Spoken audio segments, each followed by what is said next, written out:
Welcome to Comic Construction. Let's visit the comic strip side of the medium as we check out the build, art, and story of Superman, the Dailies, 1939 to 1942, published by Sterling. This book is a horizontal hardcover at 11 by 8.5 inches, and it has 560 pages. The dust jacket is very thick and has this cool wraparound illustration of Superman outrunning a locomotive. The actual book cover is navy blue with an illustration of Superman, which has a spot varnish on it, as does the symbol on the back cover. It's kind of a subtle coating. Unfortunately, my camera might not pick this up, but the dust jacket is folded, and because of that, some of the varnish has worn a little bit on that illustration. The binding is sewn with a navy blue and white head ribbon. On such a wide book, it's good to see that sewn binding. The interior pages are a semi-gloss, which I think is a little bit disappointing.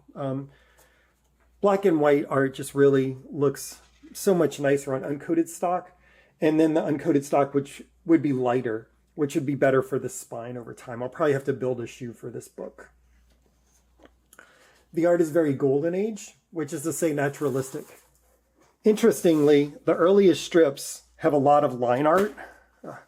Trying to figure out how to hold this.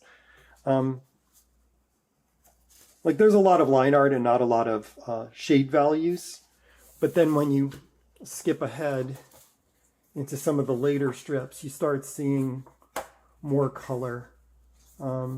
And in some of the latest strips, even Superman's suit is has cross hatching to indicate that it's not. There's a good panel showing that it's not like a white suit. I would guess that has to do with printing quality advancements, but I'm not sure. And then each storyline has a cover page, kind of letting you know what you're about to read. That's a really nice touch. This hardcover is a collection of several trade paperbacks, and they did not update the page numbers. So here, we're really deep into the book, but it says page 40 on it. So it's basically like having 3 books in a hardcover. It's not sure why they did that, but I'm just glad this stuff is available. It's really cool.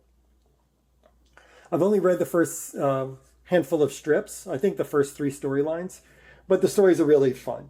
The first arc is the destruction of Superman's home planet and his escape. Mind you, it is not called Krypton at this point. Just like in his origin story, the Kents are not involved at all. Then we're immediately off on his journey to become a superhero. He rescues men who are trapped in a bank vault. He fights gangsters. It's all very street level stuff. At this point, Superman can't fly. He is bulletproof, but explosives can actually penetrate his skin. He is faster than a locomotive, and he can leap a skyscraper in a single bound. But that's really about it. So it's kind of a very different character than we know. He's also a little rough around the edges.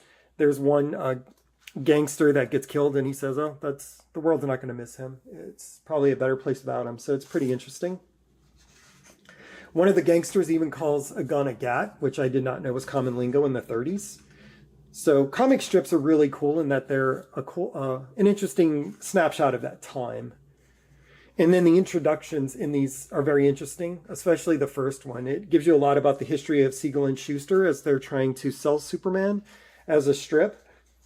And it also looks at the comic strip field as a whole coming out of the Great Depression. It's a really cool historical piece.